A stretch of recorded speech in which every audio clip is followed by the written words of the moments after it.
اللہ ذوالجلال والاکرام نے ارشاد فرمایا ان اول بیت وضع للناس للذی ببکہ، یقیناً سب سے پہلا گھر جو لوگوں کے لیے بنایا گیا کہ وہ اس میں اللہ کی عبادت کریں، وہ ہے جو مکہ مکرمہ میں ہے، مبارکاً وہدی للعالمین، بابرکت ہے اور تمام جہان والوں کے لیے وہاں ہدایت کا سامان ہے، فیہ آیات بینات، اس میں اللہ کی قدرت کی بڑی واضح نشانیاں موجود ہیں، مقام ابراہیم، ان میں سے ایک مقام ابراہیم ہے، ومن دخلہ کان آمنا، اور جو شخص اس گھر میں داخل ہو گیا وہ امن میں آ گیا، وَلِلَّهِ عَلَى النَّاسِ حِجُّ الْبَيْتِ مَنِ اسْتَطَاعَ إِلَيْهِ سَبِيلًا، اور اللہ کے لیے لوگوں پر اس گھر کا حج کرنا فرض ہے، لیکن اس شخص پر جو اس تک راستہ طے کرنے کی طاقت رکھتا ہو، وَمَن كَفَرَ فَإِنَّ اللَّهَ غَنِيٌّ عَنِ الْعَالَمِينَ، اور جو شخص انکار کرے پس یقیناً اللہ تعالی تمام جہان والوں سے بے پرواہ ہے۔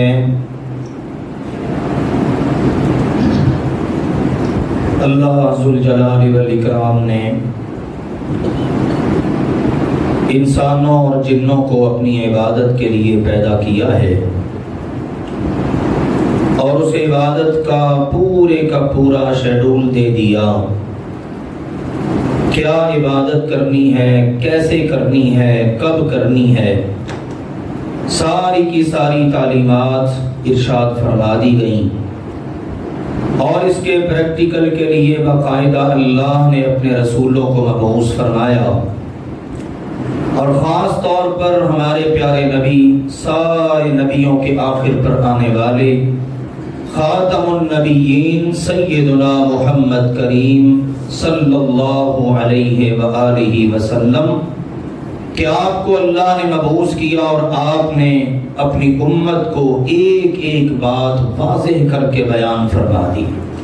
ان عبادات میں سر فہرست اسلام کے بنیادی 5 ارکان ہیں، جن کے بارے میں بتایا گیا بنی الاسلام علی 5، اسلام کی جو عمارت ہے وہ 5 ستونوں پر کھڑی ہے، اور اس کے بارے میں واضح کیا کہ سب سے پہلا ستون ہے شہادت اللہ الہ الا اللہ وان محمد رسول اللہ، کہ بندہ اس بات کی گواہی دے اللہ کے علاوہ کوئی معبود نہیں، اور محمد کریم صلی اللہ علیہ وسلم اللہ کے رسول ہیں۔ جس وقت بندہ یہ کلمہ پڑھ لیتا ہے، یہ شہادت گواہی دے دیتا ہے، تو گویا کہ اس نے اپنے حوالے سے اسلام کی عمارت کا ایک ستون کھڑا کر لیا۔ پھر اس کے بعد فرمایا وَإِقَامِ الصَّلَاةِ، اب نماز کی پابندی کرے، 5 وقت نماز ادا کرے، وَإِيتَاءِ الزَّكَاةِ، اللہ نے مال دیا ہے اس کی زکوٰۃ ادا کرے، وَصَوْمِ رمضان، سال کے بعد رمضان آتا ہے اس کے روزے رکھے، وَحَجِّ بَيْتِ اللَّهِ الْحَرَامِ، اللہ نے ہمت طاقت استطاعت دے رکھی ہے تو اللہ کے گھر کا حج کرے۔ یہ میرے عزیزوں 5 بنیادی ارکان ہیں اسلام کے، ان پر اسلام کی عمارت کھڑی ہے، اور ہر رکن کی اپنی ہی اہمیت ہے۔ آپ دیکھیے ایک بلڈنگ کے نیچے اگر ہم نے بیم دیے ہیں، پلر دیے ہیں، کوئی ایک بھی اگر نکال دیں تو ہمیں کتنا خطرہ لاحق ہو جاتا ہے کہ بلڈنگ نہ گر جائے، اس کو نقصان نہ ہو جائے۔ بالکل اسی طرح اگر ہم اسلام کے ان 5 ستونوں میں سے کسی ایک ستون کو گرا دیں، ہٹا دیں، سائڈ پہ کر دیں، نکال دیں، اس پر عمل نہ کریں، تو ہمارے اسلام کی بلڈنگ خطرے میں پڑ جاتی ہے، پھر اسلام ہمارا خطرے میں ہے، پتہ نہیں یہ عمارت کب گر جائے گی۔ تو اس لیے ہر عبادت کی اپنے اپنے مقام پر اہمیت ہے۔ یہ اللہ ذوالجلال والاکرام کا فضل و احسان ہے کہ اس نے اپنے ماننے والوں کو، ایمان والوں کو، مسلمانوں کو یہ خوبصورت دین دیا۔ ابھی دیکھیے تقریباً 1 ماہ پہلے ہم نے رمضان المبارک کے روزے رکھے۔ رمضان کے روزے رکھ کر ہم نے اسلام کے ایک ستون پر عمل کر لیا۔ جن کو اللہ نے طاقت استطاعت دی انہوں نے زکوٰۃ ادا کی۔ اگرچہ زکوٰۃ رمضان کے ساتھ خاص نہیں ہے، آپ کے مال کو جب سال مکمل ہو گیا زکوٰۃ فرض ہو گئی، بے شک وہ کوئی سا بھی مہینہ ہے، ہم نے زکوٰۃ کو رمضان کے ساتھ جوڑ دیا ہے، حالانکہ ایسا نہیں ہے۔ زکوٰۃ کا اپنا وقت ہے، ہر شخص کے لحاظ سے اپنا اپنا وقت ہے۔ اس کے بعد اب دیکھیے آگے اللہ کے فضل و کرم سے یہ ذیقعد شروع ہو چکا ہے۔ یہ ذیقعد حج کا مہینہ ہے۔ اللہ نے فرمایا الحج اشہر معلومات، حج کے مہینے معلوم ہیں، اور وہ ہے ذیقعد، ذی الحج اور محرم۔ لوگ سفر کرتے، اللہ کے گھر میں پہنچتے، کئی دنوں پر، بعض اوقات مہینوں پر مشتمل سفر ہوتا، پھر انہوں نے ذی الحج میں حج کرنا ہے، حج کرنے کے بعد اپنے گھروں کو واپس جائیں۔ 1 مہینہ تقریباً 8 دن 9 دن کہہ لیں پہلے مل گئے، اور اس کے بعد 1 مہینہ 20 دن بعد میں مل گئے، اپنے سارے ارکان حج کو بڑی خوش اسلوبی سے مکمل کر کے پرامن طریقے سے اپنے گھروں میں پہنچ جائیں۔ اور اللہ تعالیٰ نے جن مہینوں کو احترام والا قرار دیا، اور یہ جاہلیت سے ہی چلا آ رہا تھا احترام، لوگ زمانہ جاہلیت میں یہ احترام کرتے، اللہ نے وہ احترام والے یہ 3 مہینے قرار دے دیے۔ اس قدر حج جیسی عظیم عبادت، اور پھر اللہ کے گھر کی قدر و منزلت۔ اب اللہ کے گھر کا حج کرنا یہ بڑا ہی فضیلت والا عمل ہے۔ جس کو بھی اللہ تعالیٰ استطاعت طاقت دے دے اور جس کے اندر حج کرنے کی شرطیں پوری ہو جائیں، اس کو چاہیے کہ وہ فوری طور پر حج کر لے۔ نبی اکرم صلی اللہ علیہ وآلہ وسلم نے تعلیم دی کہ من اراد الحج فلیتعجل، جس پر حج کا فریضہ عائد ہو گیا، اس نے ارادہ کر لیا کہ میں نے حج کرنا ہے، تو فرمایا وہ دیر نہ کرے، جلد از جلد حج کر لے، کیونکہ ایسا ہو سکتا ہے قد یمرض المرض، ممکن ہے بیمار ہو جائے بندہ، ممکن ہے کوئی اور ایسی مصیبت آن پڑے، کوئی ایسی مصروفیت ہو جائے، کوئی چیز اس کی گم ہو جائے، وہ اس کے پیچھے بیچارہ پڑا رہے اور حج ہی نہ کر سکے۔ لہذا جس پر حج فرض ہو جائے وہ اولین فرصت میں حج کرنے کی کوشش کرے۔ حج کے لیے اللہ تعالیٰ نے اور نبی اکرم صلی اللہ علیہ وسلم نے چند ایک شرائط رکھ دی۔ نمبر 1 یہ ہے بندہ مسلمان ہو، کیونکہ کافر کے اوپر حج فرض نہیں ہے۔ سب سے پہلی شرط ہے اسلام، اسلام والے بندے سے تقاضا ہے۔ ہم نے بھی حدیث سنی اور پڑھی ہے، بنی الاسلام، یہ اسلام کے ارکان ہیں۔ ایک بندہ اگر کفر کی حالت میں حج کر لیتا ہے تو اس کو کہا گیا جب مسلمان ہوگا نا حج تو نے اب کرنا ہے۔ وہ کفر کی حالت میں تیرا حج منظور نہیں، تیرا حج منظور ہے اسلام کی حالت میں۔ اور نبی اکرم صلی اللہ علیہ وسلم نے جب بھی کسی قوم کی طرف اپنے نمائندوں کو بھیجا، داعیان حق کو بھیجا، تو کہا سب سے پہلے جا کر ان کو دعوت دینی ہے، وہ کلمہ پڑھیں، مسلمان ہو۔ جب مسلمان ہو گئے پھر ان کو بتانا ہے تم پر نماز فرض ہے، تم پر زکوٰۃ فرض ہے، تم پر روزے فرض ہیں، تمہارے اندر جس میں طاقت استطاعت ہے اس پر حج فرض ہے۔ تو گویا کہ سب سے پہلی شرط ہے اسلام۔ دوسری شرط ہے میرے عزیزو عاقل ہونا، بندہ عقل مند ہے، پاگل نہیں ہے، اس کی عقل کام کرتی ہے، وہ دیوانہ مجنون نہیں ہے، عاقل ہے، تو اس کے اوپر حج فرض ہے۔ کیونکہ جو مجنون ہوتا ہے نا، پاگل ہوتا ہے بیچارہ، دیوانہ، وہ ویسے ہی مرفوع القلم ہے، اس کے اوپر سے قلم اٹھا دیا گیا، اس کے اوپر حج جیسا فریضہ نہیں ہے۔ تیسری بات یہ ہے کہ بالغ ہو۔ نابالغ بچہ اگر کرتا ہے حج تو وہ کر سکتا ہے، لیکن جب یہ بالغ ہوگا نا، اس میں استطاعت ہوگی، تو یہ اپنا حج اب کرے گا۔ وہ جو حج اس نے کیا ہے اس کے بارے میں کیا حکم ہے؟ نبی اکرم صلی اللہ علیہ وسلم تشریف فرما ہے، ایک خاتون آئی، انہوں نے اپنے بچے کو یوں بلند کیا اور کہنے لگی اللہ کے نبی جی میں نے حج کرنا ہے، کیا یہ بھی میرے ساتھ حج کر سکتا ہے؟ آپ نے فرمایا بالکل کر سکتا ہے، نعم، لیکن فلکی اجر، اس کا اجر اللہ تعالیٰ تجھے بھی عطا کرے گا۔ تو ماں ہے، تو لے کے اس کو جا رہی ہے، اب اس کا حج جو ہوگا نا اس کا اجر تجھے ملے گا۔ جب یہ بڑا ہوگا، بالغ ہوگا، اس کے اوپر شریعت کے احکامات لاگو ہوں گے، اب اس نے اپنے اس فریضے کو ادا کرنا ہے۔ اگلی چیز ہے میرے عزیزوں اس حوالے سے کہ بندے کے اندر استطاعت ہو، طاقت ہو۔ اللہ کے نبی صلی اللہ علیہ وسلم سے پوچھا کہ اللہ کے نبی جی یہ جو اللہ نے قرآن میں فرمایا وَلِلَّهِ عَلَى النَّاسِ حِجُّ الْبَيْتِ مَنِ اسْتَطَاعَ إِلَيْهِ سَبِيلًا، جس کے اندر استطاعت ہے کہ وہ اللہ کے گھر تک راستہ طے کر سکتا ہے، اس کے اوپر اللہ کے گھر کا حج کرنا فرض ہے۔ یہ استطاعت، اس سے کیا مراد ہے؟ آپ نے فرمایا الزاد والراحلۃ، بندے کے پاس سفر کا پورا زاد راہ ہو، آنے جانے کے اخراجات، وہاں رہنے کے اخراجات، یہ سارے کا سارا اس کے پاس زاد ہے، کھانے پینے کا سامان، دیگر جو ضروریات ہیں، اور اس کے پاس سواری ہے، سواری کے اوپر سفر کر کے وہ جاتا ہے۔ گویا کہ یہ جو ایک روایت ہمارے معاشروں میں بن گئی، پیدل حج کرنے کے لیے جا رہے ہیں، اور میڈیا بھی ایسے لوگوں کو بہت پروموٹ کرتا ہے کہ فلاں بندہ اپنے ملک سے نکلا پیدل حج کرنے جا رہا ہے، وہ فلاں نے پیدل حج کیا۔ یہ کوئی نیکی والی بات نہیں ہے۔ اللہ کے نبی نے استطاعت میں اس کو رکھا، الراحلہ، سواری کا تعلق استطاعت کے ساتھ ہے۔ جس کے پاس سواری نہیں ہے اس کے اوپر حج کرنا فرض نہیں ہے۔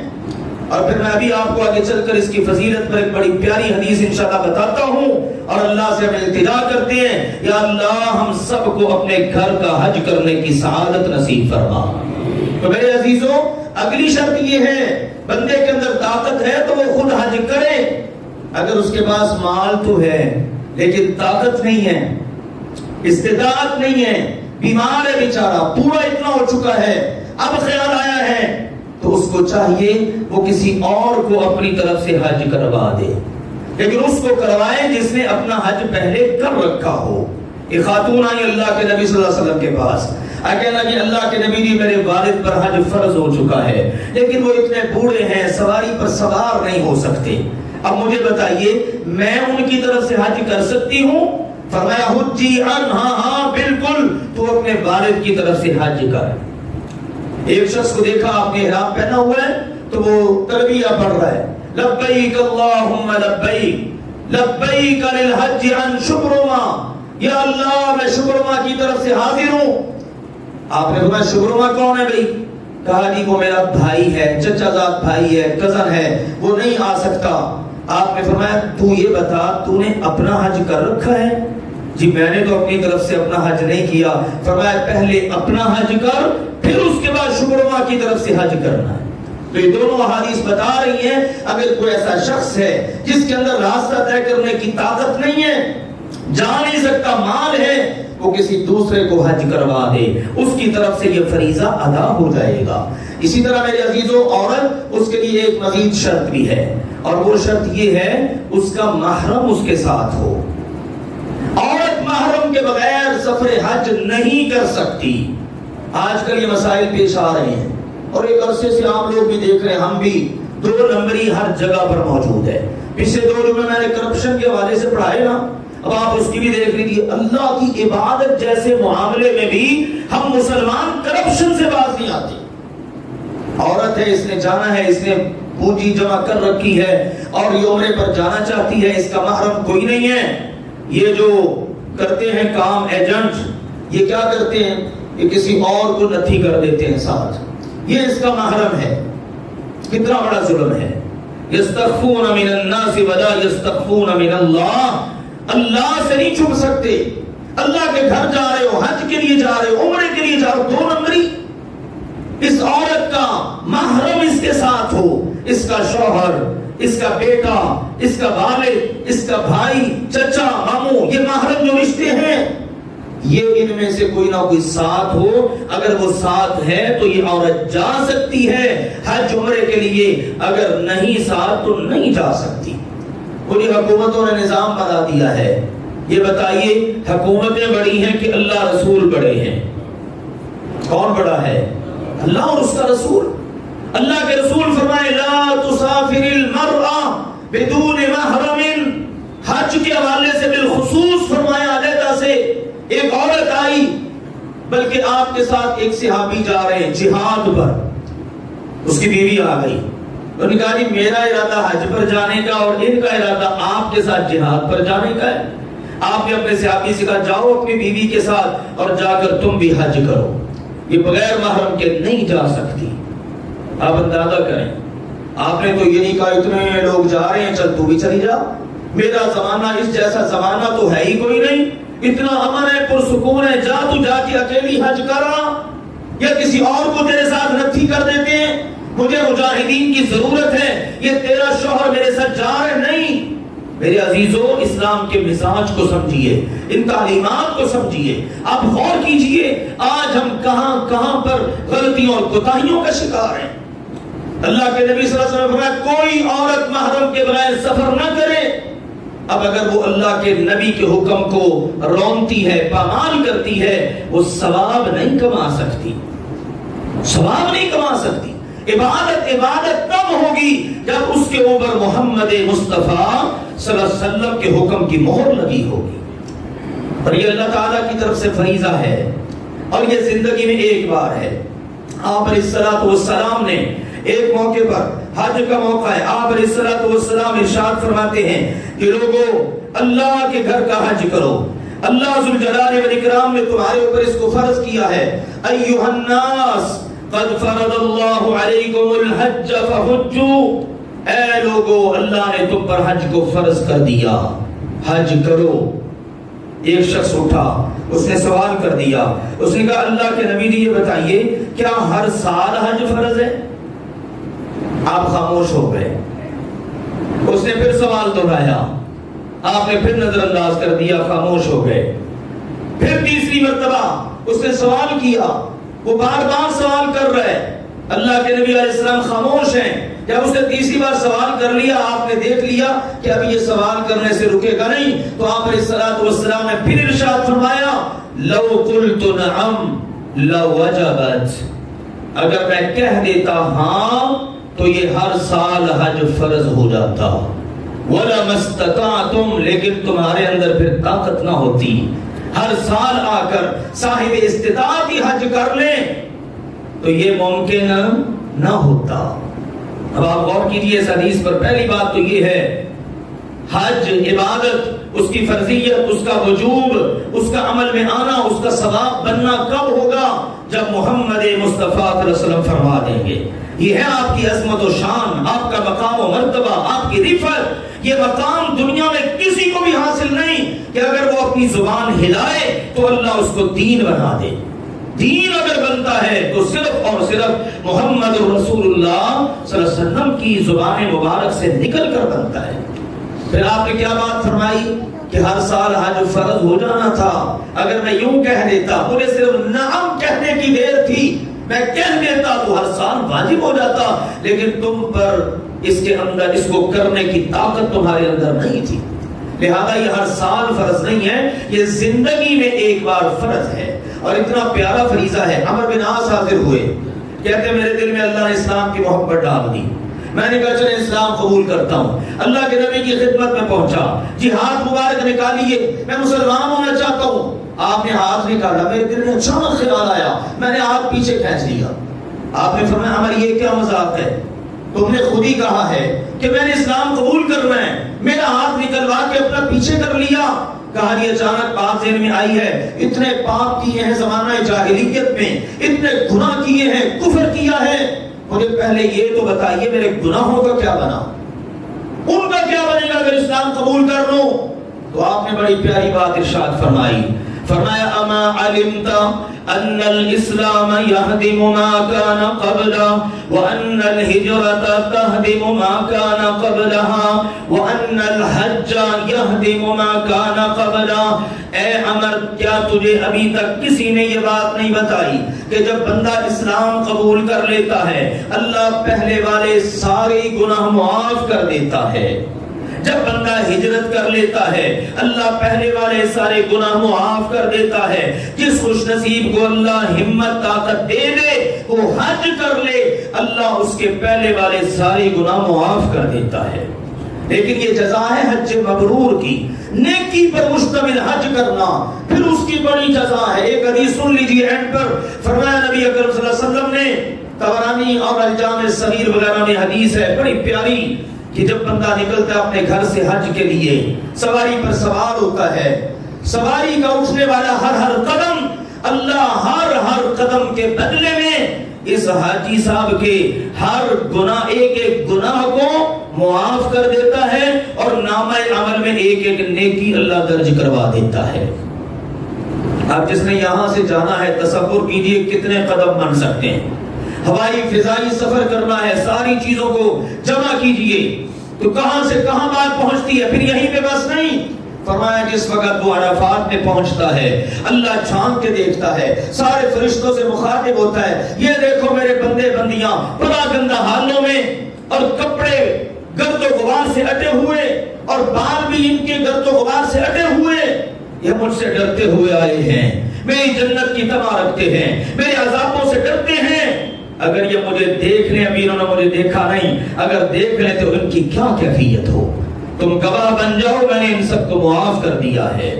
اس کے بعد جب آتا ہے پھر آ کے جمرات کو کنکریاں مارتا ہے. اللہ فرماتا ہے یہ میرے دشمن کو کنکریاں مارتا ہے، میرے خلیل کی سنت کو زندہ کرتے ہوئے اس کا ثواب نہیں لکھنا، جمرات کو کنکریاں مارنے کا ثواب میں خود دوں گا.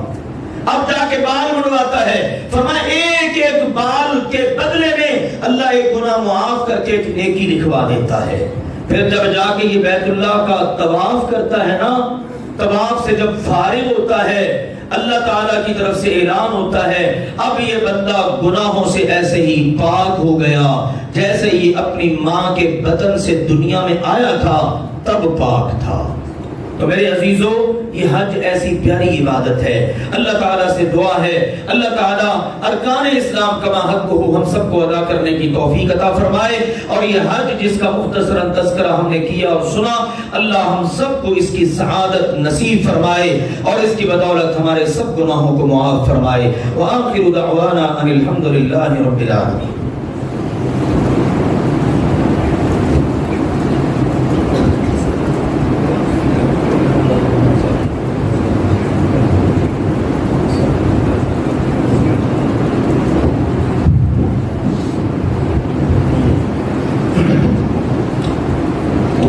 الحمد لله نحمده ونستعينه ونستغفره ونعوذ بالله من شرور أنفسنا ومن سيئات أعمالنا من يهده الله فلا مضل له ومن يضلل فلا هادي له وأشهد أن لا إله إلا الله وحده لا شريك له وأشهد أن محمدا عبده ورسوله. أما بعد فإن خير الحديث كتاب الله وخير الهدي هدي محمد صلى الله عليه وسلم وشر الأمور محدثاتها وكل محدثة بدعة وكل بدعة ضلالة وكل ضلالة في النار. أما بعد. عزیز بھائیوں اور محترم بزرگوں، پردے میں تشریف فرما اسلامی روحانی ماں اور بہنوں، جیسا کہ بھی اللہ کے فضل و کرم سے آپ نے حج کے متعلق کچھ سنا، بہت سارے احباب ہیں جن کو اللہ تعالیٰ اس بار بھی حج کی سعادت عطا فرما رہا ہے. اللہ تعالیٰ ان کی تمام تر عبادات کو قبول فرما لے. جب سے انہوں نے نیت کی ہے تب سے لے کر حج مکمل ہونے تک ہماری یہ التجا ہے اللہ ایک ایک لمحہ ان کے لیے سعادت والا بنا دے. اور پھر حج پر انہوں نے جانا ہے، سارے کے سارے اعمال اللہ صحت اور سلامتی کے ساتھ مکمل کرنے کی توفیق عطا فرمائے. اس حوالے سے ہم نے الحمدللہ اپنے مرکز میں ایک حج کلاس کا انتظام کیا ہے. 19 مئی بروز اتوار یعنی پرسوں انشاءاللہ تعالی صبح 10 بجے سے 2:30 بجے تک یہ کلاس ہوگی. صبح 10 بجے انشاءاللہ یہ کلاس شروع ہوگی یہاں مرکز میں اور 2:30 بجے تک چلے گی. اس کے اندر انشاءاللہ تعالی ملٹی میڈیا اس کی بدولت اس کے ذریعے آپ کو مکمل حج کا طریقہ بتایا جائے گا.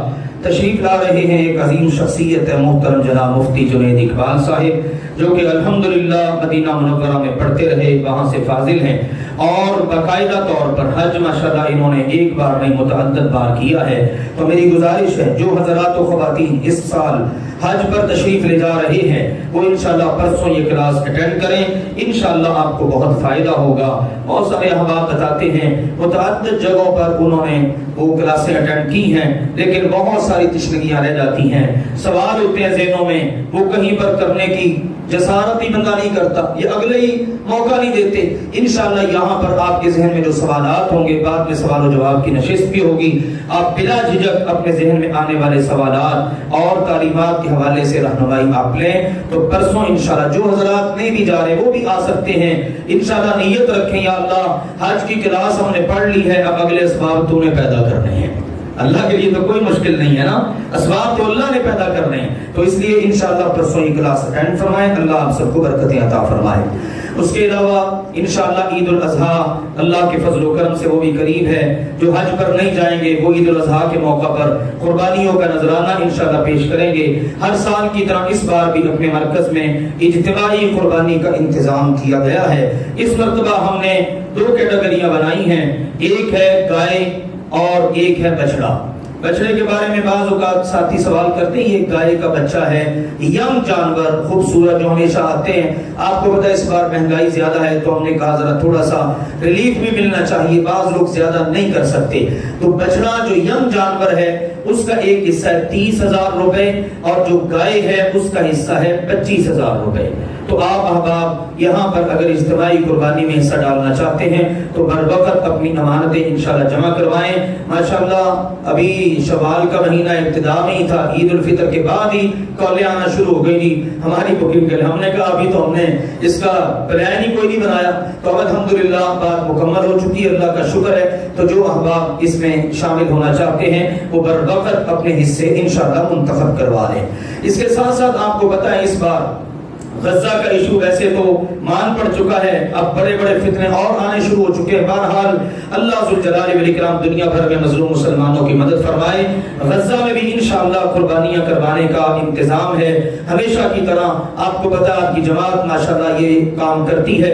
تو غزہ میں جو قربانی کروانی ہے گائے کا حصہ ہے 45,000 روپے اور ایک مکمل گائے 3,15,000 روپے کی ہے. جو احباب وہاں پر قربانیاں کروانا چاہتے ہیں وہ اس مناسبت سے اپنے حصے یہاں دفتر میں باہر انشاءاللہ جمع کروائیں.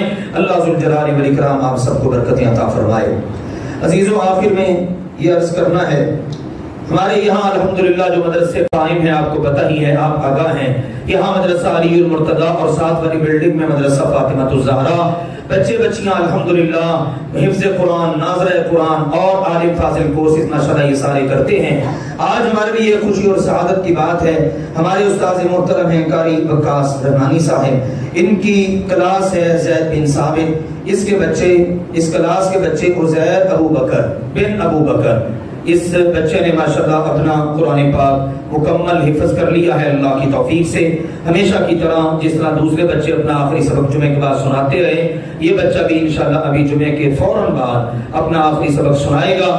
آپ سب احباب اس سبق کو سنیے اور دیکھیے اللہ کے فضل و کرم سے کہ کس طرح یہ محنتوں کا سلسلہ جاری و ساری ہے. اور دعائیں دیا کریں آپ کی دعاؤں کا بھی صلہ آپ کو انشاءاللہ اللہ دے گا.